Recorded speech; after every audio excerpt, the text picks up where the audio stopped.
सहनाववतु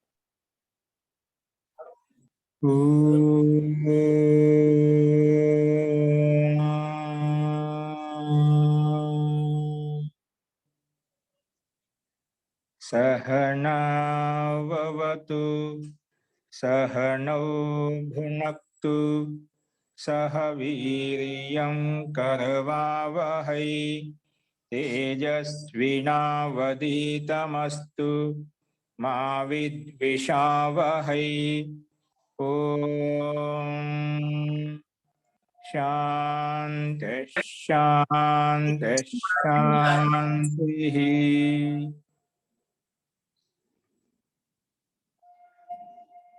सर्वेभ्यो नमः। అందరికీ నమస్కారం అండి। నిన్న మనము అభ్యాసం 27లో ఉన్నటువంటి సంస్కృత వాక్యాలు తెలుగు వాక్యాలు చెప్పుకున్నాము। అవి ఈ రోజు కూడా ఇంకా ఎవరన్నా రాయని వాళ్ళు ఉంటే వారు రాసుకొని వచ్చేసేయండి। ఇవన్నీ 27లో చెప్పినటువంటి ముందు శబ్దకోశాన్ని ఉపయోగించి నియమాలను ఉపయోగించే ఈ సంస్కృత వాక్యాలు తెలుగు వాక్యాలు ఉన్నాయి కాబట్టి వీటి యొక్క ఆన్సర్స్ సోమవారం చెప్పుకుందామండి। రాయని వాళ్ళు ఉంటే అందరూ రాసుకొని వచ్చేసేయండి। ఈరోజు మనం 28వ అభ్యాసం మొదలు పెట్టుకుందాం। అభ్యాసం 28 ఇక్కడ నుంచి మనకు ప్రత్యాంత శబ్దాలు తోటి వాక్య నిర్మాణం ఏ రకంగా ఉంటుంది అనేది మనం తెలుసుకుంటాము। వాటి కంటే ఎక్కువ ప్రత్యాంత శబ్దాలు తౌతు ప్రత్యాంతం, ఇష్టా ప్రత్యాంతం, ఇంకా శత్రు ప్రత్యాంతాలు, అలా భిన్న భిన్నగా త్వా ప్రత్యాంతం, తుమున్ ప్రత్యాంతం, ఇవన్నీ భిన్న భిన్న ప్రత్యయాలు వస్తాయి। మనం లకారాలతో ఏ విధంగా అయితే ఉపయోగించమనో ప్రత్యయాలతో కూడా ఏ రకంగా మనం వాక్య నిర్మాణం చేయొచ్చు అనేది మనం పెంచి చూస్తాము। కాబట్టి ఇక్కడి నుంచి అందరూ నీట్గా రాసుకోండి। ఇక్కడి నుంచి నోట్స్ నీట్గా రాసుకుంటే ప్రతి ఒక్కరికి అర్థం అవుతుంది, మధ్యలో వచ్చిన కూడా ఇబ్బంది లేదు। కానీ ఎక్కడ ఏ చెప్పినా ఆ నోట్స్ నీట్గా ఉంటే మీకే అర్థం అవుతుంది కాబట్టి నీట్గా రాసుకోండి। అభ్యాసం 28 మొదలు పెట్టుకోండి। అభ్యాసం 28 నీట్గా రాసుకోండి। ముందుగా మొట్టమొదటి శబ్దం ఏమి ఇచ్చారంటే రాసుకోండి, గౌహు గౌహు గౌహు। గౌహు అంటే తెలుసు కదా, ఆవు। గౌహు అంటే ఆవు అని వస్తుంది, గౌహు అంటే ఎద్దు, బైల్, వృషభం అని కూడా అర్థం వస్తుంది। అంటే పుల్లింగము స్త్రీలింగం రెండు వస్తాయన్నమాట గౌహు శబ్దం చెప్పినప్పుడు। దేనుహు అన్నప్పుడు కేవలం ఆవు మాత్రమే గ్రహించబడుతుంది, కానీ గౌహు శబ్దాన్ని ఉచ్చరించినప్పుడు మాత్రము సందర్భాన్ని బట్టి అక్కడ ఆవు ఉంటే ఆవు తీసుకుంటాం, ఎద్దు ఉంటే ఎద్దు కూడా తీసుకుంటాం, అంటే వృషభం ఏది ఉంటే తీసుకోవచ్చు। కాబట్టి ఇది స్త్రీలింగ వాచకము పుల్లింగ వాచకము రెండిట్లో ఒకే రకంగా ఉంటుంది కాబట్టి రెండు రాసుకోండి। స్త్రీలింగంలో గాయి, పుల్లింగంలో బయల్ రెండు తీసుకోవచ్చు। అస్తు రూపంలో ఒకే విధంగా ఉంటుంది, సందర్భాన్ని బట్టి మనం ఎక్కడ ఏది కావాలో అది తీసుకుంటాం। అస్తు ఇది మొట్టమొదటి శబ్దం గౌహు శబ్దము, స్త్రీలింగంలో ఆవు, పుల్లింగంలో ఎద్దు రెండు తీసుకుంటాం। అస్తు నెక్స్ట్ శబ్దము భృత్యః। ఏంటండి భృత్యః? భృత్యః అంటే నౌకర్ అని, పనివాడు, సేవకుడు, పని చేసేవాడు। భృత్యః అంటే నౌకర్। భృత్యః చూడండి స్క్రీన్ మీద కనిపిస్తుంది, చూసి రాసుకోండి, తప్పులు లేకుండా రాసుకోండి అందరూ కూడా। నోట్స్ ఎంత నీట్గా ఉంటే వాక్య నిర్మాణం అంతా సరళంగా మనకు బాగా అర్థమవుతుంది। ఏ పని చేసినా నీట్గా రాసుకోవాలి, ఏ పని చేసినా మంచిగా ఉంటే అది మనకు మన కార్యంలో ఉండే కుశలత్వాన్ని మనకు రూపొందిస్తుందండి। అస్తు భృత్యః అంటే నౌకర్, పనివాడు। నెక్స్ట్ జనః। జనః జనః అంటే మనిషి, మనుషులు। జనాః అంటే మనుషులు అంటాం, జనః అంటే సమాజంలో చాలా మంది మనుషుల నుంచి ఒక మనిషి జనః అంటాం, ఏకవచనం ఇచ్చాడు మనిషి, మనిషి జన అంటే మనిషి। నెక్స్ట్ వేదః। వేదః శబ్దం ఇక్కడ పుల్లింగంలో ఉంది, పుల్లింగంలో కాబట్టి ఏకవచనంలో ఉంది, వేదః వేదము, వేదః వేదము। అది ఏదైనా కావచ్చు, మనం స్పష్టంగా చెప్పినప్పుడు ఏ వేదం అని అడిగినప్పుడు మన పేరు తీసుకోవాలి। ఇక కింద ఇచ్చి రాసుకుని మళ్ళీ నెక్స్ట్ ఏంటి ఋగ్వేదః। ఋగ్వేదః అంటే ఋగ్వేదము। నెక్స్ట్ యజుర్వేదః। యజుర్వేదః అంటే యజుర్వేదము। సామవేదః।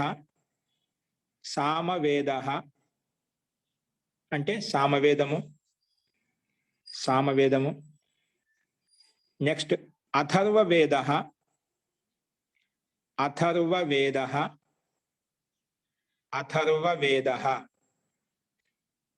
అంటే అథర్వవేదము.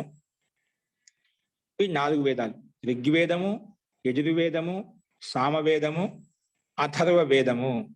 వీలైతే ఈ 4 వేదాలు తెప్పించుకొని ఇంట్లో పెట్టుకోండి. ఋషికృత గ్రంథాలు, ఈశ్వరుని ద్వారా ప్రదత్తమైనటువంటి గ్రంథాలు మనకు ఉపలబ్ధమవుతాయి.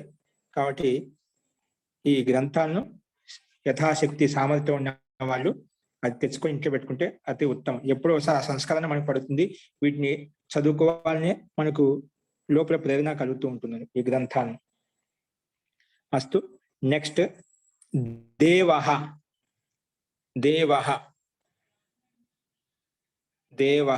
ఆ గ్రంథాలు ఎందుకు తెచ్చి పెట్టుకోమని చెప్పారంటే, మనం చూసి రోజు పారాయణం లెక్క మీరేదో హనుమాన్ చాలీసా అని చెప్పి లలితా స్తోత్రం అవి ఇవి చదువుతూ ఉంటుందా, అలాగే రోజు ఒక్కొక్క వేదం తీసి కనీసం ఆ ఈశ్వర ప్రదత్తమైనటువంటి వేదాలు ఒక్కొక్క మంత్రాన్ని చూసి చదువుకున్నా ఎంతో మనకు ఇది బలాన్ని, శక్తిని, సామర్థ్యాన్ని ఇస్తాయండి. అంటే దాంట్లో ఉండే ఉచ్చారణలో ఉండే సామర్థ్యం అటువంటిది. నిష్ఠాపూర్వక చేసినప్పుడు దానివల్ల కూడా మనకు చాలా లాభాలు ఉంటాయి. కాబట్టి అందుకే ప్రయత్నించండి. ఒక్కొక్క పుస్తకం తీసుకొని, ఒక్కొక్క వేదం తీసుకొని మనం చదువుకునే స్వాధ్యాయ రూపంలో ఒక్కొక్క సూక్తం చదువుకునేవాడు ఎంతో మంచిది.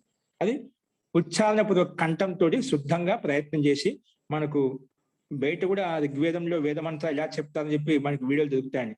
ఆ పుస్తకం మన దగ్గర ఉందనుకోండి, ఆ ఆడియో ఆన్ చేసుకుని ఆడియో మీద ఫాలో అయినా కూడా మనకు చాలా దాని ఉచ్చారణలో ఎటువంటి దోషం లేకుండా, తప్పులు లేకుండా చెప్పవచ్చు. దానివల్ల ఉచ్చరించడం వల్ల చాలా లాభాలు ఉన్నాయి. కాబట్టి ఒక్కొక్క ఛందస్సులో ఉంటుంది కాబట్టి దాని ఉచ్చారణలో కూడా మనకి ఎన్నో లాభాలు ఉంటాయి. కాబట్టి అది శక్యతే చేత్ సర్వే జనాః ఆనయంతు. అస్తు. దేవః అంటే దేవతలు, దేవుడు. దేవః పుల్లింగంలో ఉంది, దేవుడు. దేవత అంటే స్త్రీలింగాన్ని వస్తుంది. దేవః అంటే సామాన్య శబ్దంలో ఇప్పుడు మనుషులు అన్నప్పుడు ఆటోమేటిక్గా స్త్రీలు పురుషులు మొత్తం వచ్చేస్తారు. దేవ అంటే దేవతలు మొత్తం వచ్చేస్తాను, దేవి దేవతలు మొత్తం వచ్చేస్తామంట. దేవ అంటే సామాన్య శబ్దంగా తీసుకున్నాం. ఓకే. అస్తు. దేవ అంటే దేవతలు అంటే ఏకవచనం దేవుడు అని అర్థం. సందర్భాన్ని బట్టి తీసుకుంటాం. దేవాహ అన్నప్పుడు దేవుళ్ళు అని వస్తున్నాం. దేవ అంటే ఒక దేవుడు అని తీసుకుంటాం. అస్తు. మిత్రం అంటే మిత్రుడు. ఇది నపుంసకలింగానే ఉందండి. ఇప్పుడు చెప్పేటువంటి భృత్యహండు మొదలుకొని దేవః శబ్దం వరకు ఇవన్నీ కూడా పుల్లింగంలో రామశబ్దానికి సమానంగా నడుస్తాయి. భృత్యః, జనః, వేదః, ఋగ్వేదః, యజుర్వేదః, సామవేదః, అథర్వవేదః, దేవః ఈ శబ్దాలన్నీ కూడా రామశబ్దానికి రామశబ్దానికి సమానంగా నడుస్తాయి. మిత్రం శబ్దం మటుకు నపుంసకలింగంలో ఉంది. గృహ శబ్దానికి సమానంగా నడుస్తుంది. గృహం, గృహే, గృహాని. మిత్రం, మిత్రే, మిత్రాని ఆ రకంగా రూపం నడుస్తుంది. గౌహు శబ్దం మటుకు అది స్వతంత్రంగా అది రూపం నడుస్తుంది. అది మనం ఈసారి కింద మనకు వస్తుంది, అక్కడ రాయిస్తాను. గౌ శబ్దం కొంచెం భిన్నంగా ఉంటుంది. రామశబ్దానికి కానీ ఇకారాంత ఉకార శబ్దానికి సమానం నడవదు. ఈ రూపం కొంచెం విశిష్టంగా ఉంటుంది. అది కింద రాయిస్తాను. నెక్స్ట్ రాసుకోండి. ఆభూషణం. ఇది కూడా నపుంసకలింగం. ఆభూషణం. ఆభూషణం అంటే ఆభూషణం. ఆభూషణం అంటే ఆభూషణం. నెక్స్ట్ శిలా. శిలా అంటే రాయి. శిలా అంటే ఏమిటండి? రాయి. శిలా అంటే రాయి. శిలా అంటే రాయి. శిలా రాయి. నెక్స్ట్ గీత. గీత అంటే తెలుసు కదా, మన గీత అనగానే మనకి ఏం గుర్తుకొస్తుంది? భగవద్గీత అని అర్థం. గీత అంటే భగవద్గీత. గీత అంటే ఏమిటి? భగవద్గీత.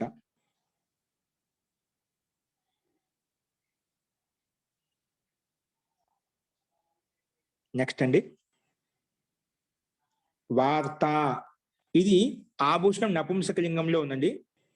దాని తర్వాత శిలా రాసుకున్నారా? శిలా అంటే రాయి.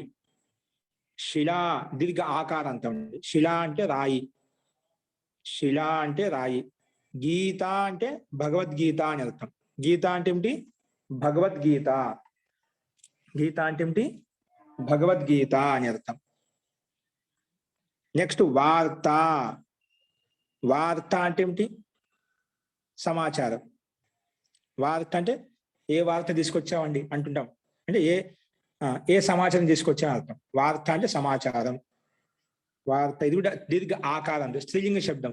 రమా శబ్దానికి సమానంగా నడుస్తుంది. శిల, గీత, వార్త ఇవన్నీ కూడా రమా రమే రమాహ, గీత గీతే గీతాహ, శిల శిలే శిలాహ. ఇలా రమా శబ్దానికి సమానంగా నడుస్తాయి ఈ శబ్దాలు. వార్తా శబ్దం కూడా స్త్రీలింగంలో ఉంది. కాబట్టి ఇక్కడ ఏ శబ్దాలు ఏ లింగంలో వస్తుందో వాటికి గుర్తు పెట్టుకోండి.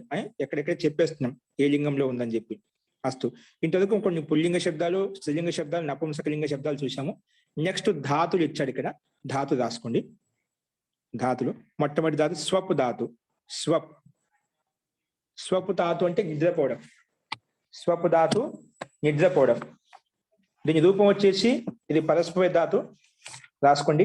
స్వపితి, స్వపితి, స్వపితి, స్వపితి, స్వపితః, స్వపితః, స్వపంతి, స్వపంతి, స్వపితి, స్వపితః, స్వపంతి, స్వపితి, స్వపితః, స్వపంతి.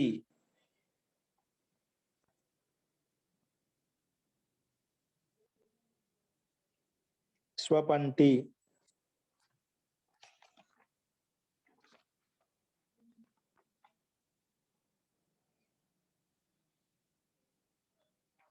స్వపితి, స్వపితః, స్వపంతి. నెక్స్ట్ అండి.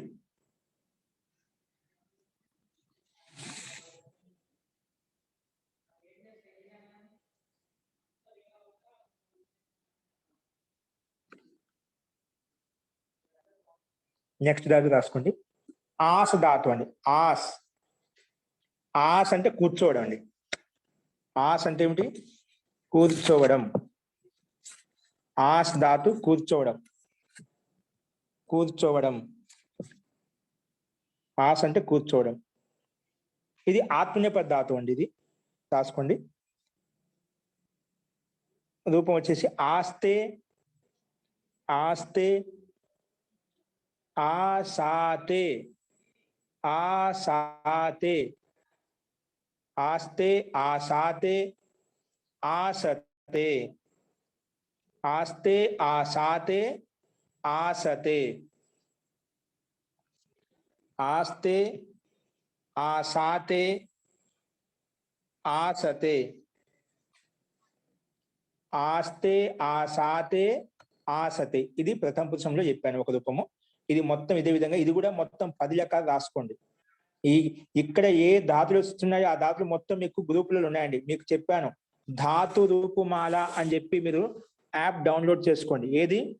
ప్లే స్టోర్లోకి వెళ్ళి ధాతు రూపమాల, శబ్ద రూపమాల అని చెప్పి యాప్ డౌన్లోడ్ చేసుకున్నామంటే అక్కడ అకారాది క్రమంలో ఉన్నాయి. అక్కడ అన్ని 10 లకారాలు మనకు ఉంటాయండి. అక్కడ నీట్ గా ఉన్నాయి. కాబట్టి అక్కడ మీరు ఈ యాప్ను ఉపయోగించుకొని మనం ఎవరైనా తెలియని వాళ్ళు ఉంటేనే అక్కడ కూడా చూసి రాసుకోవచ్చు. కాబట్టి ప్రతి ధాతు అక్కడ ఉంది మనకు. ఏంటి? ధాతు రూపమాల, శబ్ద రూపమాల. శబ్ద రూపమాల శబ్దాలు ఉంటాయి మొత్తం. ధాతు రూపమాల ధాతులు ఉంటాయి మొత్తం 10 లకారాలు. కాబట్టి దాన్ని ఉపయోగించుకోండి అందరూ కూడా.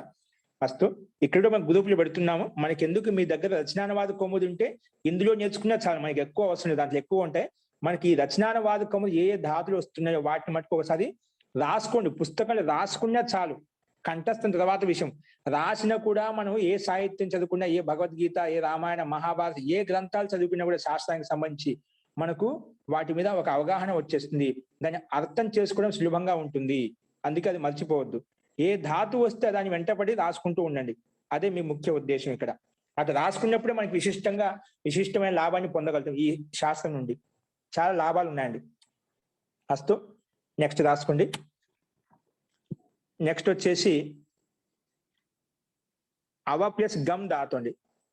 అవ ప్లస్ గమ్ ధాతు. అవ ప్లస్ గమ్ ధాతు అంటే తెలుసుకోవడం. తెలుసుకోవడం. అవ ప్లస్ గమ్ ధాతుకు అర్థం ఏంటి? తెలుసుకోవడం. రూపం వచ్చేసి ఏమొస్తుంది? రాసుకోండి. అవగచ్చతి, అవగచ్చతి అంటే తెలుసుకుంటున్నాడు, అర్థం చేసుకుంటున్నాడు, ఇవన్నీ రాసుకోవచ్చు. తెలుసుకుంటున్నాడు లేదా అర్థం చేసుకుంటున్నాడు. అవగచ్చతి ఇది పరస్మృతిలో ఉంది స్పష్టంగా. ఏమంటే ఉపసర్గం కలిపాం. అవగచ్చతి, అవగచ్చతః, అవగచ్చతి, అవగచ్చతః, అవగచ్చంతి. అవగచ్చతి, అవగచ్చతః, అవగచ్చంతి. నెక్స్ట్ అండి మూడవది. నెక్స్ట్ ధాతు రాసుకోండి. శ్రు ధాతు. శ్రు అంటే వినడం. శ్రు అంటే ఏమిటి? వినడం. వినడం రాసుకోండి. శృణోతి, శృణోతి, శృణోతి, శృణుతః, శృణోతి, శృణుతః, శృణ్వంతి. శృణోతి, శృణుతః, శృణ్వంతి. శృణోతి, శృణుతః, శృణ్వంతి. ఇది కూడా పదస్యం పదంలో ఉంది. నెక్స్ట్ రాసుకోండి. ప్రా ప్లస్ విష్ ధాతు. ప్రా ప్లస్ విష్ ధాతు. విష్ షకారం అంటే శంఖంలో ఉండే షకారం ఉంది. హలంతం రాసుకోండి. ప్రా ప్లస్ ప్రా ఉపసర్గము ప్లస్ విష్ ధాతు. ప్రా ప్లస్ విష్ ధాతు. ప్రా ప్లస్ విష్ ధాతు. ప్రవేశించడం. దీని మీనింగ్ ఏంటి? ఏ అర్థంలో ఉంది? ప్రా ప్లస్ విష్ ధాతు ప్రవేశించే అర్థంలో. ప్రవేశించడం, ప్రవేశించడం, ప్రవేశించడం. రూపం వచ్చేసి రాసుకోండి. ప్రవిశతి, ప్రవిశతి, ప్రవిశతి, ప్రవిశతః, ప్రవిశతి, ప్రవిశతః, ప్రవిశంతి. ప్రవిశతి, ప్రవిశతః, ప్రవిశంతి. ప్రవిశతి, ప్రవిశతః, ప్రవిశంతి. ఇది రూపము. ప్రవిశతి, ప్రవిశతః, ప్రవిశంతి. నెక్స్ట్ అండి. ఆ ప్లస్ రుహు ధాతు. ఆ ప్లస్ రుహు ధాతు. ఆ ప్లస్ రుహు ధాతు. ఆ ప్లస్ రుహు ధాతు.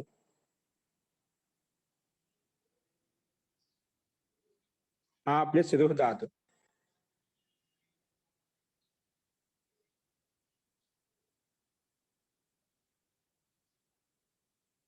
అంటే ఎక్కడం అండి.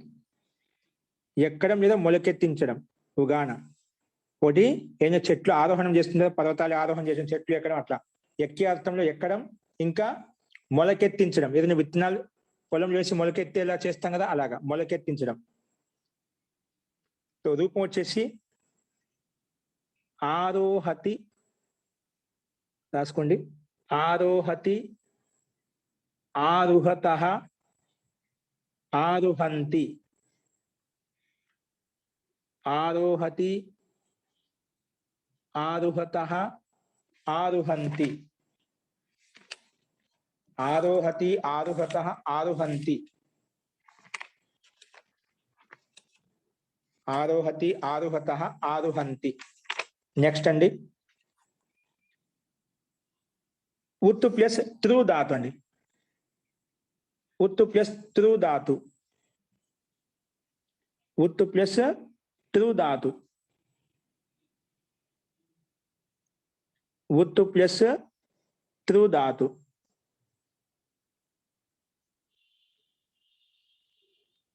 ఉత్తు ప్లస్ త్రు ధాతు.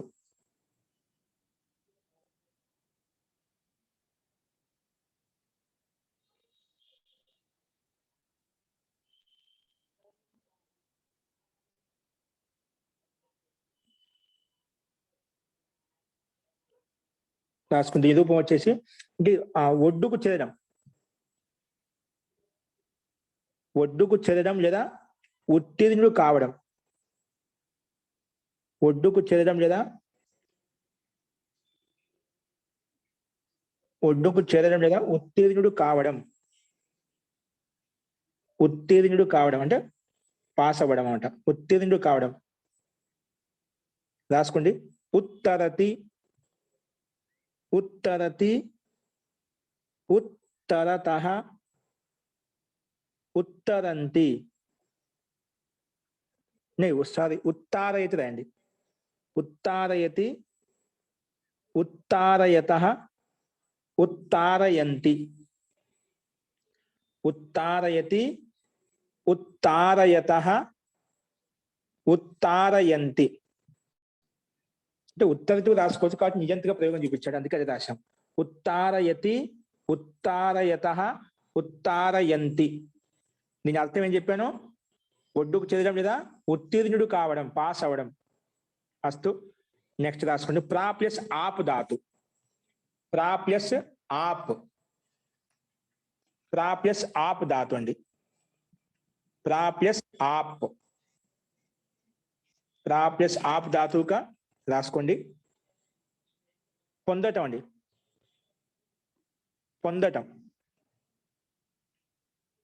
పొందటం ఒకటేంటి ఒకటి మనం ప్రయత్నపూర్వకం పొందుతాం ఒకటి అది ఆటోమేటిక్గా పొందడం అన్నమాట స్వతహా పొందడం ఒకటి ప్రాప్తం అవుతుంది ఒకటి ప్రాప్తం చేసుకుంటాం రెండు అర్థాలు తీసుకుంటాం సందర్భాన్ని బట్టి తీసుకుంటాం ఒకటి ఏం చెప్పాను ప్రాప్తం అవుతుంది స్వతహా ప్రాప్తం అవుతుంది ఒకటి ప్రాప్తం చేసుకుంటాం అలా రెండు అర్థాలు వస్తుంది దీనికి అందుకే రూపం వచ్చేసి ఏమొస్తుంది ప్రాప్నోతి ప్రాప్నుతః ప్రాప్నువంతి ప్రాప్నోతి ప్రాప్నుతః ప్రాప్నువంతి ప్రాప్నోతి ప్రాప్నుతః ప్రాప్నువంతి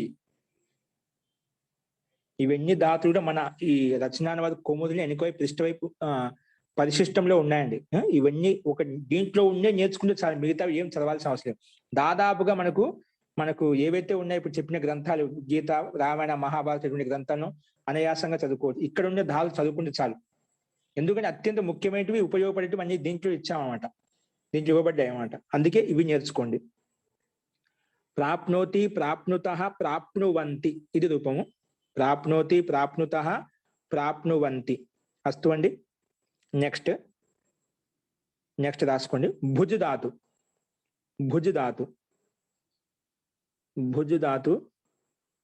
భుజ్ ధాతుకి రక్షించడం ఒక అర్థం ఉందండి రక్షించే అర్థంలో ఒకటి తినడం తినే అర్థం కూడా ఉంది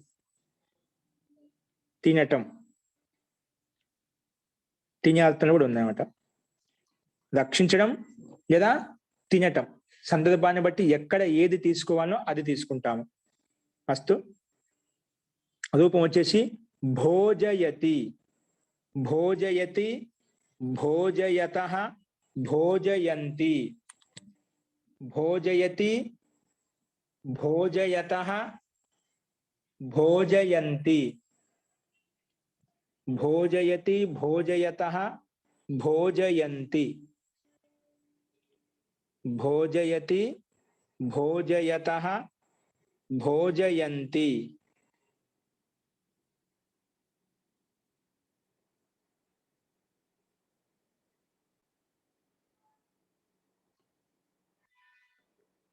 భోజయతి భోజయతః భోజయంతి నెక్స్ట్ అండి రాసుకోండి నెక్స్ట్ ధాతులు ఇక్కడికి అయిపోయాయండి ధాతుల్లో ఇంకా ఇదే ధాతు ఇచ్చాడు నెక్స్ట్ కొన్ని రెండు శబ్దాలు ఇచ్చాడు ఇక్కడ అవి రాసుకోండి కలహ అంటే దుష్టమైన వాడు కలహ అంటే దుష్టుడు అని అర్థం కలహ అంటే ఏమిటి దుష్టుడు దుష్ట అని కూడా దుష్టుడే రెండు పదాలు ఇచ్చామంట కలహ అనే దుష్టుడే దుష్ట అని కూడా దుష్టుడే దుష్ట శబ్దం మనకు ప్రసిద్ధమే లోకంలో ఇది అత్యంత ప్రసిద్ధమైన శబ్దమే ఇది సంస్కృత పదం కానీ కలహ అనే కూడా దుష్టుడే కలహ కానీ ఇది ఒక కొత్త శబ్దం కలహ అనే దుష్టుడే దుష్ట అనే కూడా దుష్టుడే ఇవి మనకు శబ్దకోశం అండి ఈ శబ్దకోశంలో ఉన్నటువంటి 25 శబ్దాలు కొత్తవి ధాతులు శబ్దాలు మనం చూసాము నెక్స్ట్ ఇప్పుడు వ్యాకరణం రాసుకోండి వ్యాకరణం హెడ్డింగ్ పెట్టుకోండి చూడు కనిపిస్తుంది స్క్రీన్ మీద వ్యాకరణ హెడ్ బట్టి బ్రాకెట్ రాసుకోండి ఏం రాసుకుంటారు ఒకటి గో శబ్దము నెక్స్ట్ స్వపధాతు కామ ప్రేరణార్థక ధాతుయే ఇప్పుడు మనం ప్రేరేపించేప్పుడు తింటున్నాడు, తినిపిస్తున్నాడు, చదువుతున్నాడు, చదివిస్తున్నాడు, రాయిస్తున్నాడు, పంపిస్తున్నాడు, ఇలాగా చేయించేటివి ఏవైతే ఉన్నాయో ప్రేరణ ఇచ్చేటువంటి ఆ ప్రేరణార్థక ధాతువులు అనమాట. ఇక్కడ ప్రేరణార్థక ధాతువుల గురించి చెప్తామట. ప్రేరణార్థక ధాతువులు రాసుకోండి. గో కామ, గో శబ్దము స్వప్ కామ స్వప్ ధాతు, ఇంకా ప్రేరణార్థక ధాతువులు. ప్రేరణార్థక ధాతువులు అని చెప్పి బ్రాకెట్లో కామ పెట్టి నెక్స్ట్ నిచ్ ప్రత్యయం. ప్రేరణార్థక ధాతులు కామ నిచ్ ప్రత్యయం, నిచ్ ప్రత్యయం, నిచ్ ప్రత్యయం, నిచ్ ప్రత్యయం.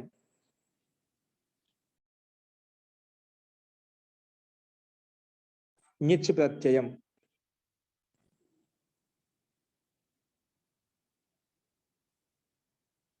నిచ్ ప్రత్యయం. కామ చురాది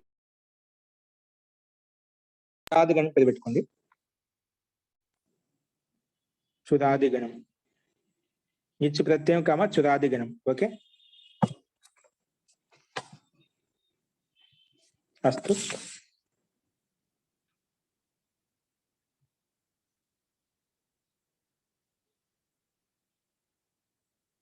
బ్రాకెట్ క్లోజ్ చేసుకోండి. ఇప్పుడు రాసుకోండి. ఇక్కడ గో శబ్దం ఒకటి ఉందండి, అది మీకు గ్రూపులో పెడతారు, అది చూసి రాసుకోండి. తర్వాత స్వప్ ధాతు. ఈ గో శబ్దం ఒకటి, స్వప్ ధాతు ఒకటి గ్రూపులో పెడతా, చూసి రాసుకోండి. చూసి రాసిన తర్వాత రేపు ఏమైనా సందేహం ఉంటే రేపు చదువుతాను. చదివినప్పుడు మీకు స్పష్టత వస్తుంది. ఇక్కడ చూడండి, ఇది మనకు శబ్దం ఇక్కడ స్క్రీన్ మీద కనిపిస్తుంది. చూసుకోండి, ఇదే మీకు స్క్రీన్ మీద తర్వాత గ్రూపులో పెడతా, చూసి రాసుకోండి. ఇప్పుడు రాసుకోవద్దు, మనకు టైం ఇక్కడ సేవ్ చేసుకుందాం. ఇప్పుడు ఒకసారి చూస్తున్నాను. గో అంటే గాయ లేదా బేయ్ అంటే రెండు చెప్పాను, ఆవు లేదా ఎద్దు అని చెప్పి. ఇది ఓకారంతా పుల్లింగము, ఓకారంతా స్త్రీలింగము. రెండిట్లో స్త్రీలింగమైన పుల్లింగమైన రెండింటికి ఇది ఉపయోగించుకుంటామని చెప్పాను. కాబట్టి స్త్రీలింగం అన్నా ఇదే రాయాలి, పుల్లింగం అన్నా కూడా ఇదే రాయాలి. అందుకే ఇది ఓకారంత పుల్లింగము, ఓకారంత స్త్రీలింగం కూడా రెండు ఇదే. చూడండి, గౌహు, గావౌ, గావహ ఇది ప్రథమా విభక్తి. నెక్స్ట్ గాం, గావౌ, గాహ ద్వితీయ విభక్తి. గవా, గోభ్యాం, గోభిః తృతీయ విభక్తి. గవే, గోభ్యాం, గోభ్యః చతుర్థి విభక్తి. గోః, గోభ్యాం, గోభ్యః పంచమి విభక్తి. మళ్ళీ గోః, గవోః, గవాం షష్ఠి విభక్తి. గవి, గవోః, గోషు ఇది సప్తమి విభక్తి. హే గౌః, హే గావౌ, హే గావః ఇది సంబోధన విభక్తి. ఇవి మనకు ఓకారంత పుల్లింగము, స్త్రీలింగ శబ్దం. గౌ అంటే ఏమిటి, దాని అర్థం వస్తుంది ఆవును, ఆవు. గౌ అంటే ఆవు. గాం అంటే ఆవును. గవ ఆవు ద్వారా. గవే ఆవు కోసం. గోహు ఆవు వలన లేదా ఆవు నుండి లేదా ఆవు చేత. మళ్ళీ గోహు ఆవు యొక్క. గవి ఆవు యందు. అలాగే ద్వివచనం తీసుకోవాలి. ఆవు యందు, రెండు ఆవుల యందు, చాలా ఆవుల యందు. ద్వివచనం కూడా అదే విధంగా మార్చుకుంటాం. కాబట్టి అర్థం ఈ రకంగా చూసుకోవాలి. నెక్స్ట్ స్వప్ ధాతు చూసుకోండి. స్వప్ ధాతు, స్వప్ ధాతు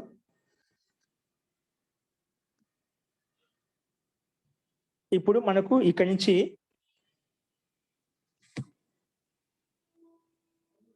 ప్రత్యయాంతాలు వస్తున్నాయని చెప్తున్నాను. ఒకసారి ఈ స్వప్ ధాతుకు చూసుకోండి. స్వప్ ధాతు ఇక్కడ స్క్రీన్ మీద కనిపిస్తుంది చూడు.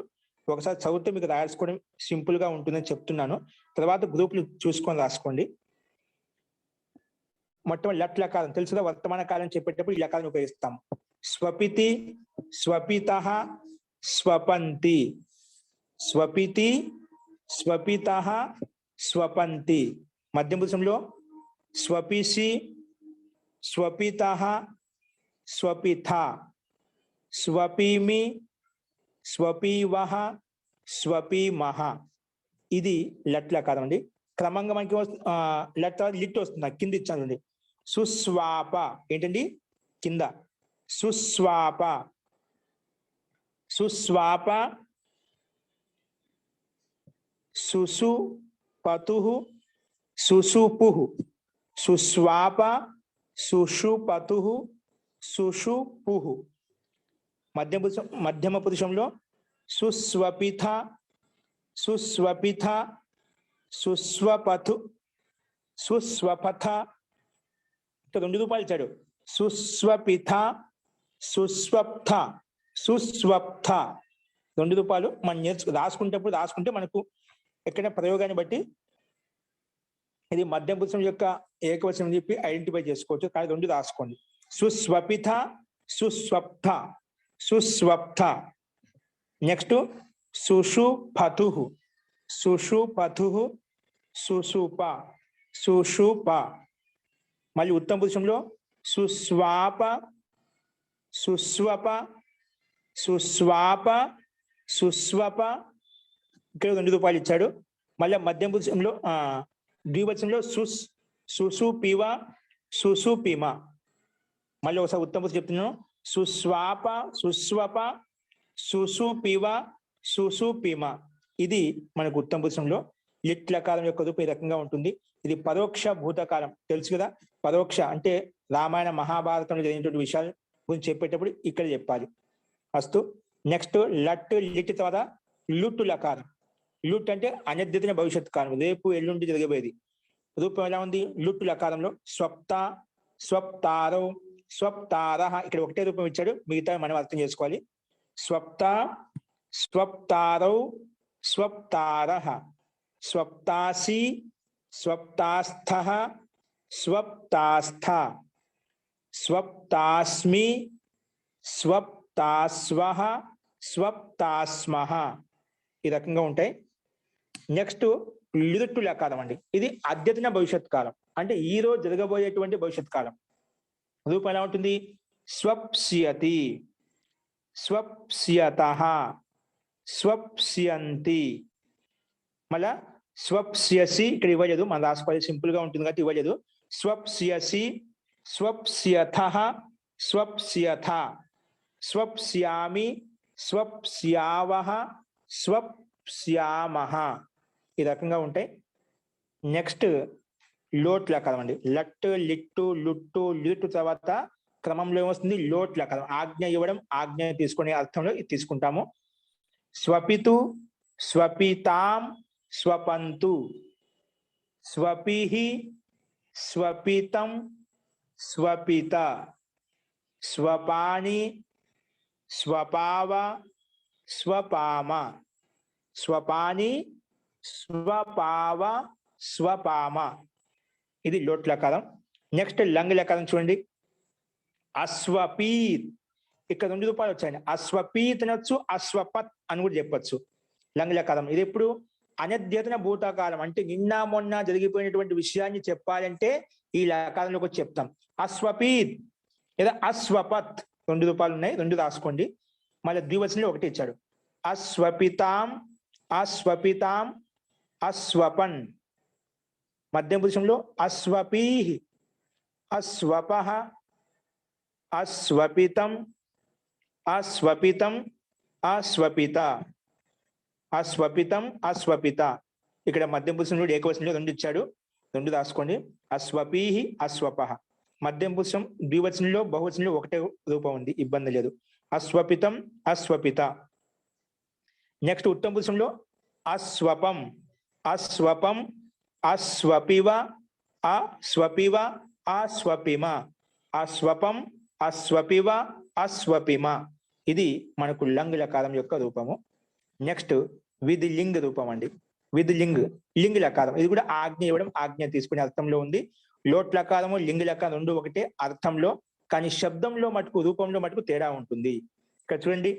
స్వప్యాత్ స్వప్యాతాం స్వప్యు స్వప్యాః స్వప్యాతం స్వప్యాత స్వప్యాం స్వప్యావ స్వప్యామ.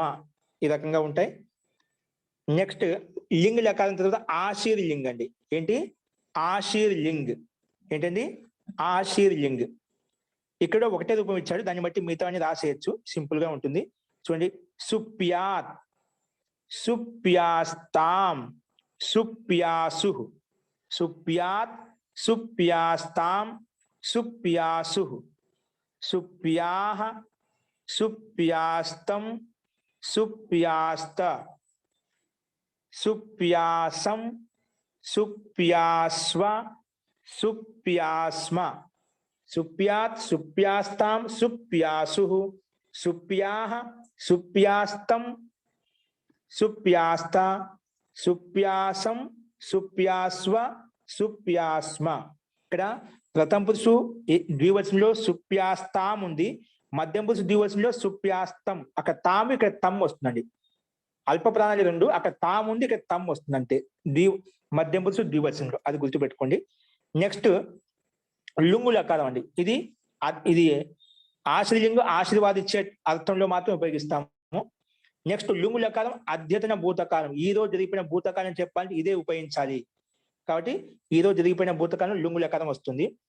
అస్వాప్సీత్ అస్వాప్తాం అస్వాప్సుః అస్వాప్సీత్ అస్వాప్తాం అస్వాప్సుః. మళ్ళీ మధ్యం పురుషంలో అస్వాప్సీః అస్వాప్తం అస్వాప్త అస్వాప్సీః అస్వాప్తం అస్వాప్త. ఉత్తమ పురుషంలో అస్వాప్సం అస్వాప్సం అస్వాప్సం అస్వాప్స్వ అస్వాప్స్మ అస్వాప్సీత్ అస్వాప్తాం అస్వాప్సుః అస్వాప్సీః అస్వాప్తం అస్వాప్త అస్వాప్సం అస్వాప్స్వ అస్వాప్స్మ. ఈ రకంగా లుంగు లకారంలో రూపం ఉంటుంది మనకు. నెక్స్ట్ లిరుంగు లకారం హేతు హేతుమత్ భవిష్యత్ కాలం. ఇది కారణం చూపించి కారణం చెప్పి ఉంటే సందర్భంలో నువ్వు త్వరగా నిద్రపోయి ఉంటే ఉదయం త్వరగా లేచేవాడివి, అలాగా అలా జరిగి ఉంటే అలా జరిగి ఉండేది అనే అర్థంలో ఈ లకారాన్ని ఉపయోగిస్తాం. అస్వప్స్యత్ ఒకటి తెలిస్తే అన్ని వచ్చేస్తాయి. ఇక్కడ 3 రూపాయలు సింపుల్ గా ఉన్నాయి కాబట్టి ఇవ్వలేదండి. 4 రూపాయలు ఒకటి లిరుట్టు లకారము, లుట్టు లకారము, ఆశ్రయలింగు లకారము, లిరుంగు లకారం. ఈ 4 లకారాలు ముందు చెప్పుకున్నాం. దాన్ని బేస్ చేసుకుని ఇవన్నీ రాసుకోవచ్చు. ఒక్క రూపం ఇచ్చాడు, మిగతావన్నీ కూడా సింపుల్ గా ఉంటాయి. దీంట్లో ఎటువంటి మార్పులు ఉండవు. ఎక్కడైతే మార్పులు ఉంటాయో 3 రూపాయలు మనకు మొత్తం ఇచ్చేశాడు కాబట్టి అవి ముందు చెప్పిన రూపాయలను బట్టి రాసుకోండి. అస్వప్స్యత్ అస్వప్స్యతాం అస్వప్స్యన్ అస్వప్స్యః అస్వప్స్యతం అస్వప్స్యత అస్వప్స్యం అస్వప్స్యావ అస్వప్స్యామ.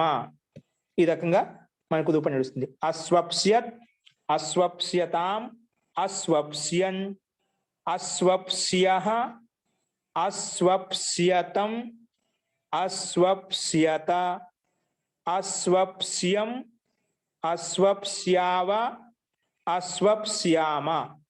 ఇవి మనకు స్వపధాతు యొక్క 10 లకారాలు ఉండే రూపాలు. మనకు అర్థం తెలుసుదా?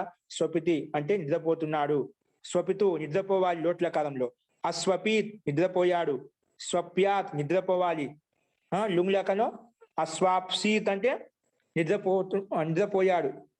అది లకారాన్ని బట్టి మనం లుంగు లకారమా లంగు లకారమా ఏ కాలాన్ని బట్టి అద్య స్వహ అని అర్థం చేసుకోవాలి. 10 లకారాలకు 10 అర్థాలు చెప్పుకున్నాం కాబట్టి దాన్ని బట్టి ముందు చెప్పిన లకారాన్ని బట్టి అర్థం చూసుకొని ఈ రూపాయలు మటుకు మొత్తం రాయండి. గ్రూపులు పెడతా చూసి రాసుకోండి. అస్తు. ఇప్పుడు నియమం రాసుకోండి. నియమం 113. నియమం ఏంటి? 113 రాసుకోండి. సూత్రం రాసుకోండి ముందుగా. ఇక నుంచి ప్రతి శబ్దాలు తయారవుతున్నాయి మనకు.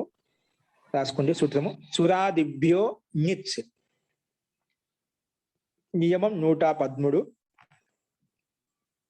సురాదిభ్యో నిచ్ బ్రాకెట్లో పెట్టుకోండి. ఇది సూత్రము. సురాదిభ్యో నిచ్ రాసుకోండి. సురాది గణం యొక్క ధాతువులతోటి సురాది గణం యొక్క ధాతువులతోటి సురాది గణము యొక్క ధాతువులతోటి నిచ్ ప్రత్యయం వస్తుంది. నిచ్ ప్రత్యయం వస్తుంది. నిచ్ ప్రత్యయం వస్తుంది.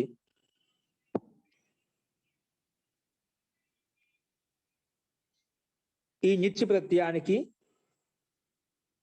ఈ నిచ్ ప్రత్యయానికి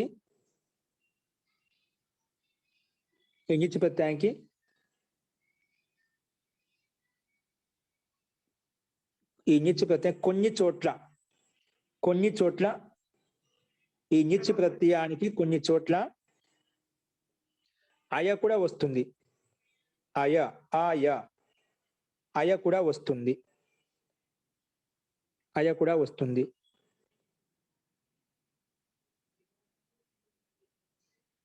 ఇంకా ఈ నిచ్ ప్రత్యయం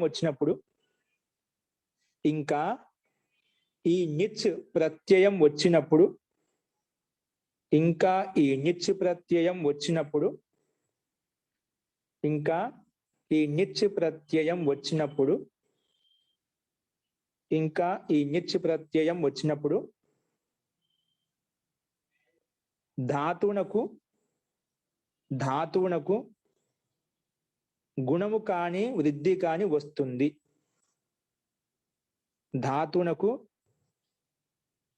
ధాతువునకు గుణము కాని వృద్ధి కాని వస్తుంది. ఈ నిచ్ ప్రత్యయం వచ్చినప్పుడు వస్తుందంట ధాతులో గుణము కాని అవుతుంది.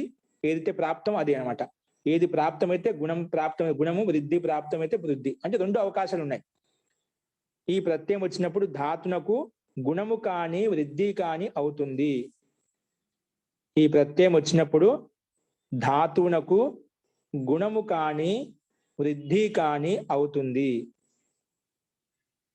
ఈ ప్రత్యయం వచ్చినప్పుడు ధాతునకు గుణము కాని వృద్ధి కాని అవుతుంది. ఓకే, ఇంకోటి రాసింది దీంట్లోనే. ఈ ధాతువులో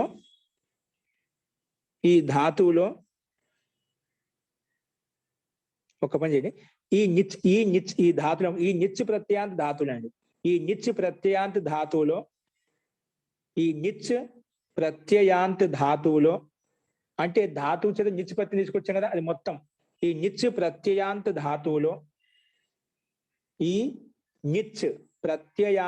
ధాతువులో అయాను ఉపయోగించి చెప్పాను. పైన నిచ్కి కొన్ని చోట్ల అయా వస్తుంది చెప్పాను. పైన నిచ్కి కొన్ని చోట్ల అయా వస్తుంది, అదే అంటున్నా ఇక్కడ. ఈ నిచ్ ప్రత్యాంత ధాతులో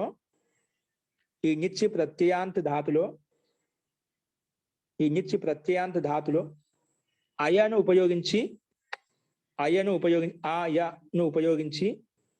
ఆయా ప్రత్యయం అండి. అయ అనే ఆదేశం స్థానంలో వస్తున్నాం. అయ ప్రత్యయాన్ని ఉపయోగించి అలా రాసుకోండి అంటే ఆదేశం, అది నిచ్ స్థానంలో అయ ఆదేశం వస్తుందన్నమాట. అయను ఉపయోగించి ఈ నిచ్ ప్రత్యాంత ధాతువులో అయను ఉపయోగించి పరస్మై పదంలో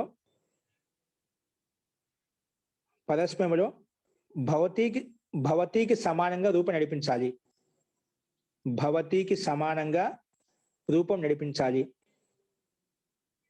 అయ ప్రత్యయం ఉపయోగించి భవతికి సమానంగా రూపం నడిపించాలి. పరస్మై పదంలో భవతికి అంటే అయ ప్రత్యయాన్ని ఉపయోగించి భవతికి సమానంగా రూపం నడిపించాలి. ఆత్మనే పదంలో అయితే సేవతేకి సమానంగా రూపం నడిపించాలి. ఎలాగా ఉదాహరణ రాసుకుని చెప్తాను. భావయతి అయి వచ్చిన అయి వచ్చింది ఇక్కడ.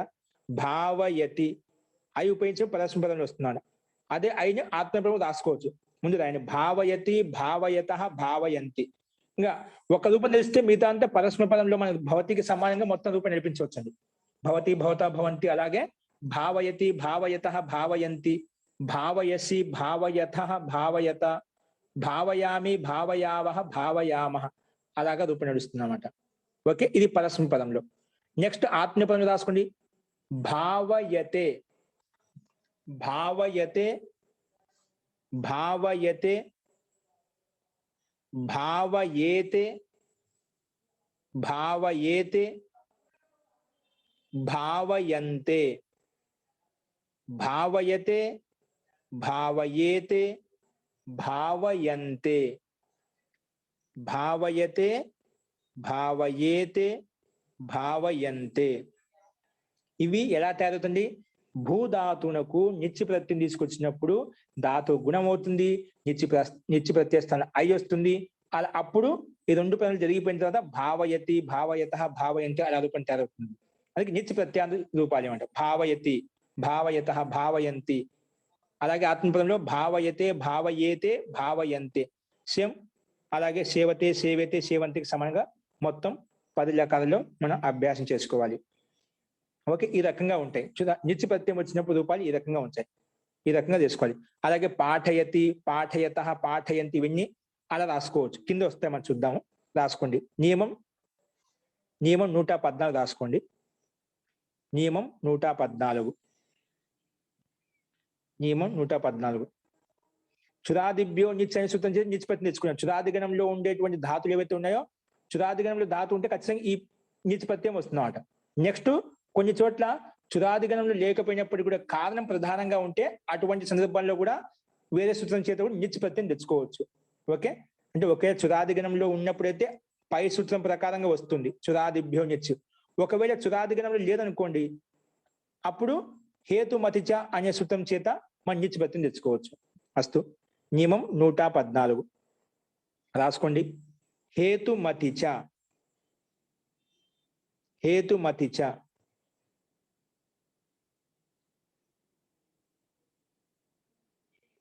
హేతుమతిచ హేతుమతిచ ఇది సూత్రం అండి, బ్రాకెట్లో పెట్టుకోండి, రాసుకోండి. ఇప్పుడు దీని యొక్క తాత్పర్యం రాసుకోండి. ప్రేరణార్థక ధాతువు అంటే ప్రేరణార్థక ధాతు అంటే ఏమిటి? ప్రేరణార్థక ధాతువు అంటే ఏమిటి? ప్రేరణార్థక ధాతువు అంటే ఏమిటి? ఇది ప్రశ్న. దానికి సమాధానం ఇప్పుడు చెప్పుకుంటామంట. ఏంటి రాసుకున్నాం? ప్రేరణార్థక ధాతువు అంటే ఎక్కడైతే కర్త స్వయంగా పని చేయకుండా, ఎక్కడైతే కర్త స్వయముగా పని చేయకుండా, ఎక్కడైతే కర్త స్వయముగా పని చేయకుండా, ఎక్కడైతే కర్త స్వయంగా పని చేయకుండా, ఎక్కడైతే కర్త స్వయంగా పని చేయకుండా వేరే వాళ్ళతో చేయిస్తాడో, వేరే వాళ్ళతో పని చేయిస్తాడు. ఆ వేరే వాళ్ళు చేయించినప్పుడు అతన్ని ఏమంటాం? ప్రేరణార్థక కర్త అంటాం. ప్రేరణార్థక ధాతు అంటే దాన్ని ప్రేరణార్థక ధాతు అంటే ఆ కర్త ఎవరైతే ఉన్నారో, ఏం చెప్పాను? ప్రేరణార్థక ధాతు అంటే ఏమిటి? ఎక్కడైతే కర్త స్వయం పని చేయకుండా వేరే వాళ్ళు చేయిస్తాడో, అంటే వేరే వాళ్ళు చేయించే వాళ్ళ వ్యక్తి ఎవరైతే అతను ప్రేరణార్థ అంటే ప్రేరేపిస్తున్నాడు. వేరే వాళ్ళకు ఇలా చెయ్యి అలా చెయ్యి ప్రేరేపిస్తున్నాడు. అందుకే ప్రేరణార్థక ధాతు అంటామంట దీన్ని ఇలాంటి సందర్భంలో. అది బ్రాకెట్లో పెట్టుకున్నాం.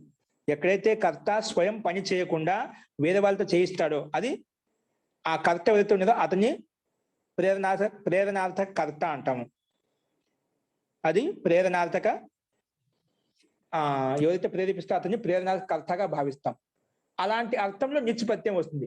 నిత్యపత్యం వచ్చినప్పుడు దాన్ని ప్రేరణార్థక ధాతువు అంటాం. ఓకేనా? ఇప్పుడు ఏం రాసుకుంటారో మీరు? ఎక్కడైతే కర్త స్వయం పని చేయకుండా వేరే వాళ్ళతో చేయిస్తాడో అతని ప్రేరణార్థక కర్త అంటాము. అతని ప్రేరణార్థక కర్త అంటాము. ఈ ప్రేరణార్థక కర్త అంటాం. ఈ ప్రేరణార్థక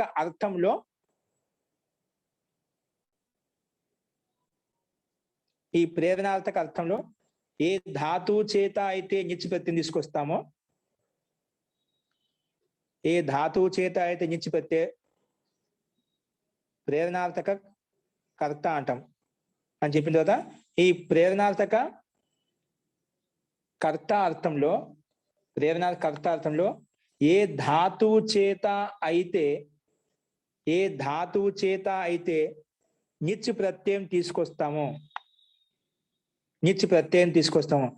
దాన్ని నిచ్ ప్రత్యయం తీసుకొని వస్తామో దానిని ప్రేరణార్థక ధాతువు అంటాము. దాన్ని ఏమంటాము? ప్రేరణార్థక ధాతువు అంటాము. ఓకేనా? ప్రేరేపించే అర్థంలో ఏ ధాతువు చేత అయితే నిచ్ ప్రత్యయము తీసుకొని వస్తామో ఆ ధాతునే ప్రేరణార్థక ధాతువు అంటాము. ఆ ధాతుని ఏమంటాము? ప్రేరణార్థక ధాతువు అంటాము. ఓకే, సో మొత్తానికి ఏ ధాతువు చేత అయితే మనం ప్రేరేపించే అర్థంలో ప్రత్యయం తీసుకొస్తాం, నిచ్ ప్రత్యయం తీసుకొస్తుందని ప్రేరణార్థక ధాతువు అంటాం. దాని ఇంకా స్పష్టత కోసం ప్రేరణార్థక కర్త ఎవరంటే స్వయం పని చేయకుండా వేరే వాళ్ళతో చేయిస్తాడు. ఆ చేయించేవాడు ఎవరైతే ఉన్నా అతనే ప్రేరణార్థక కర్త అంటాం. అలాంటి అర్థంలో నిచ్ ప్రత్యయం వస్తుంది. నిచ్ ప్రత్యయం వచ్చినప్పుడు దాన్నే ప్రేరణార్థక ధాతువు అంటాము. ఓకే, దానికి ఎగ్జాంపుల్ రాసుకుని తెలుస్తుంది స్పష్టంగా. పట్ ధాతు అండి. పట్ అంటే ఏమిటి? సామాన్య అర్థం చదవటం. ఇప్పుడు ఈ పట్టు ధాతుకు నిచ్ ప్రత్యయం తీసుకొచ్చినాం అనుకోండి, అది ప్రేరణార్థక ధాతువు అయిపోతున్నాం అండి, చదివించడం అయిపోతుంది. పట్ అంటే సామాన్యంగా ఏంటి? చదవటం. రాసుకుని పట్ అంటే చదవటం. అదే పట్ అంటే చదవటం రాసినాక దాని పక్కన కామెంట్ రాసుకోండి. పట్టు ప్లస్ నిచ్, పట్టు ప్లస్ నిచ్, పట్టు ప్లస్ నిచ్. ఇక్కడ చదివించటం. ఇక్కడ వస్తుంది, అక్కడ పట్ అంటే పఠతి వస్తుంది. పట్ అంటే చదవటం, అంటే రూపం వచ్చింది పఠతి, పఠత, పఠంతి అంటే చదవటం. అక్కడ పట్టు ప్లస్ నిచ్ కింద రాసుకున్నాం. పట్టు ప్లస్ నిచ్ అంటే చదివించడం. స్వయం చదవలేదు, చదివిస్తున్నాడు అన్నమాట, ప్రేరేపిస్తున్నాడు, చదివించడం. అక్కడ రూపం ఎలా ఉంటుంది? పాఠయతి. ఏముంటుందండి? పాఠయతి. చదవటం అంటే పఠతి, చదివించడం అంటే పాఠయతి. పఠతి, పాఠయతి. ఓకేనా? చదవటం, చదివించటం. ఓకే, ఈ రకంగా తీసుకో. అదే ఇంకో ఎగ్జాంపుల్ రాసుకోండి. లిఖ్ ధాతు. లిఖ్ ధాతు అంటే లిఖ్ ధాతుకు మీనింగ్ ఏంటి? రాయటం. ఏంటండి? రాయటం. రూపం వచ్చి ఎలా వస్తుంది? లిఖతి, లిఖత, లిఖంతి. ఇది సామాన్యంగా. అదే దీనికి లిక్ ప్లస్ నిచ్ రాసుకోండి. లిక్ ప్లస్ నిచ్, లిక్ ప్లస్ నిచ్ తీసుకొచ్చినప్పుడు ఇది ప్రేరణార్థక ధాతువు అయిపోయింది, అంటే ప్రేరేపించే అర్థంలో. అప్పుడేమవుతుంది? రాసుకునే రూపం లేఖయతి. లేఖయతి అంటే రాయిస్తున్నాడు. పైన లిఖతి రాస్తున్నాడు, లేఖయతి అంటే రాయిస్తున్నాడు, అంటే వేరే వాళ్ళతో చేస్తున్న కర్త పని, అందుకే ప్రేరణార్థక ధాతువు అయిపోయింది. లేఖయతి. నిచ్ తీసుకొస్తే ప్రేరణార్థక ధాతువుగా మారిపోతుంది. లేఖయతి, లేఖయతః, లేఖయంతి. ఓకేనా?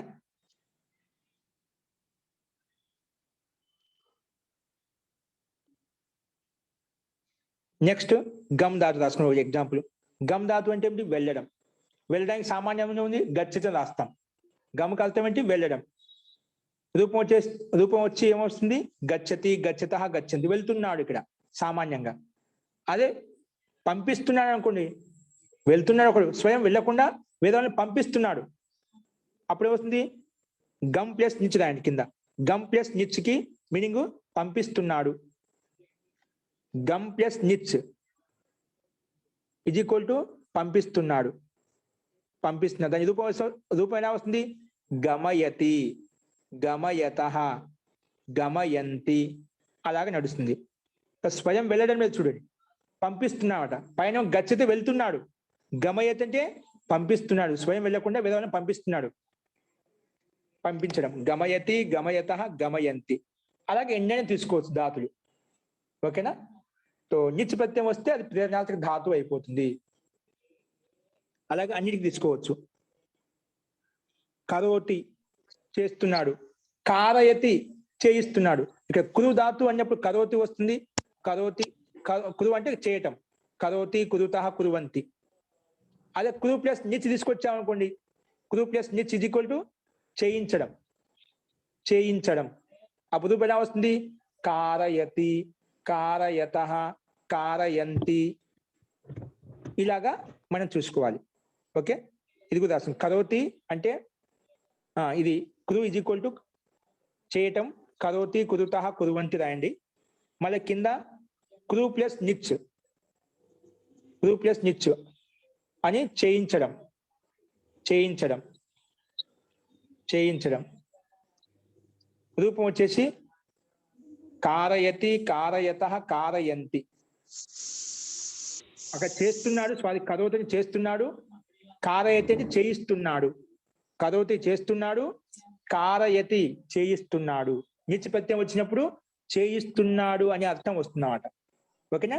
ఇది ప్రేరణార్థకమైనటువంటి అర్థాన్ని చెప్పడం కోసం నిచ్ ప్రత్యయం వచ్చిందన్నమాట. అంటే ప్రేరేపించే కర్త ఎవరైతే ఉన్నారో అలాంటి అర్థంలో నిచ్ ప్రత్యయం తీసుకొచ్చాం. అందుకే కారయతి, కారయతః, కారయంతి అని రూపం వచ్చేసింది అన్నమాట. అంటే చేయిస్తున్నాడు. ఇది మొత్తం భౌతిక సమానం నడుస్తున్నమాట. కాబట్టి ఇవన్నీ ఎగ్జాంపుల్స్. ఇవన్నీ ఎలా నడుస్తున్నాయి? ఇక్కడ కూడా ఈ ధాతులన్నీ కూడా రాసుకోండి. ఈ ధాతులన్నీ కూడా నిచ్ ప్రత్యయాన్ని ఉపయోగించి, ఈ ధాతులన్నీ కూడా నిచ్ ప్రత్యయాన్ని ఉపయోగించి పరస్మై పదంలో భౌతిక సమానంగా, పరస్మై పదంలో భౌతిక సమానంగా, ఆత్మనేయ పదంలో సేవతేకి సమానంగా నడుస్తాయి. ఆత్మనేయ పదంలో సేవతే ధాతుకి సమానంగా నడుస్తాయి. సేవతే ధాతుకి సమానంగా నడుస్తాయి.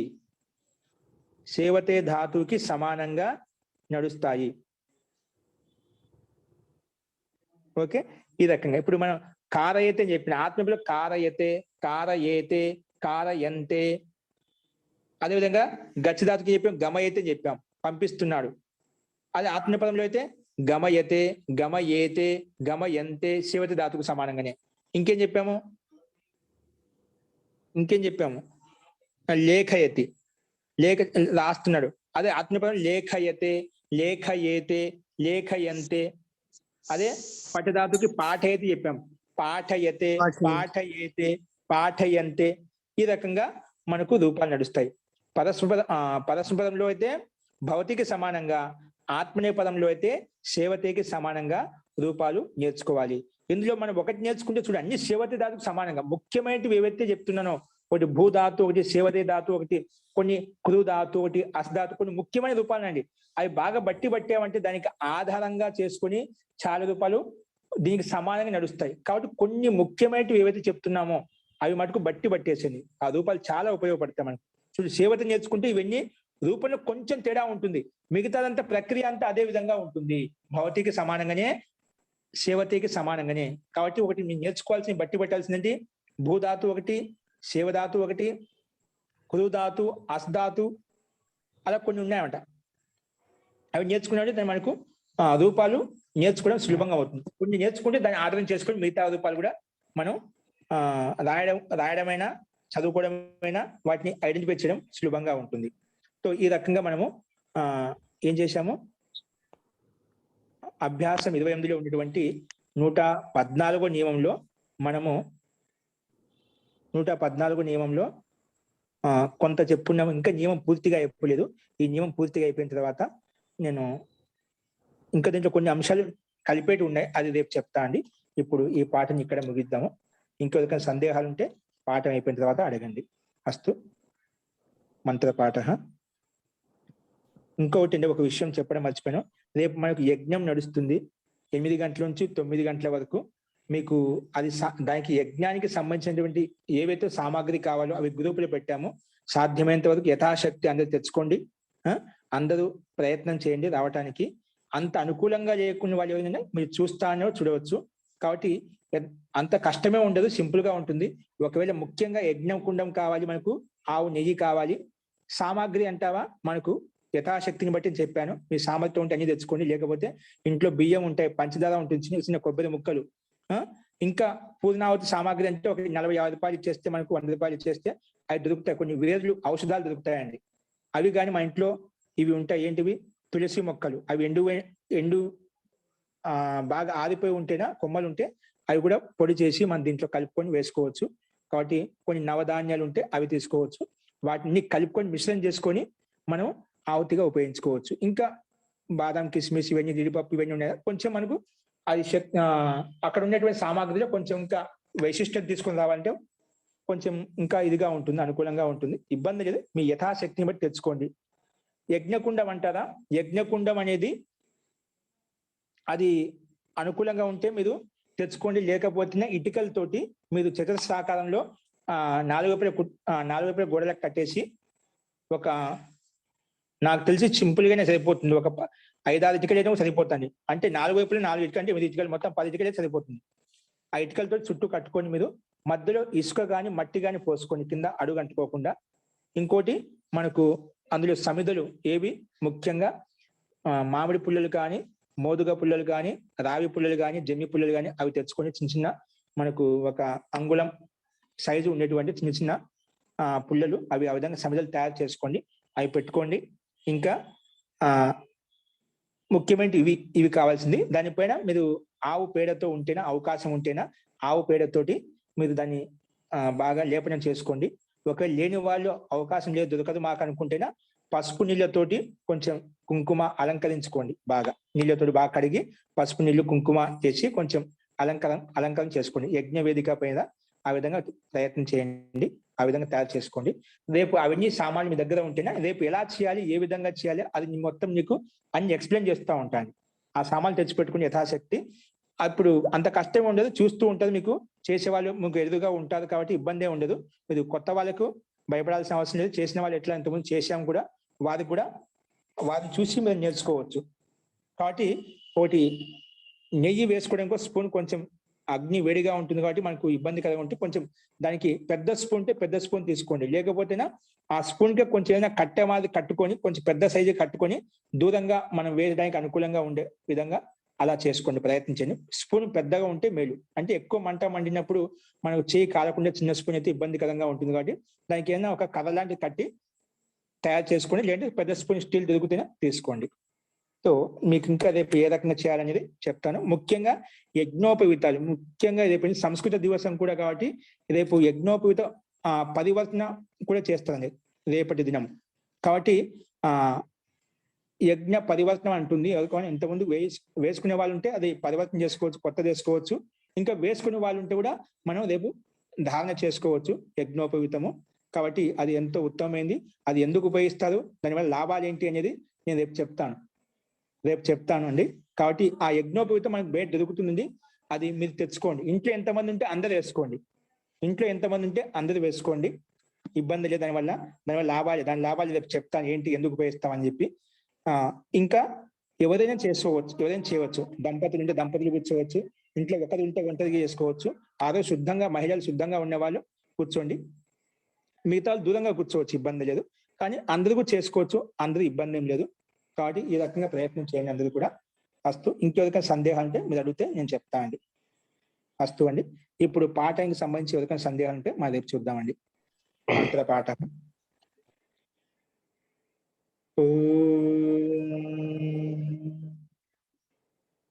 సర్వే భవంతు సుఖినః, సర్వే సంతు నిరామయాః, సర్వే భద్రాణి పశ్యంతు, మా కశ్చిత్ దుఃఖ భాగ్ భవేత్. ఓం శాంతి శాంతి శాంతి. సర్వేభ్యో నమః. అందరికీ నమస్కారం.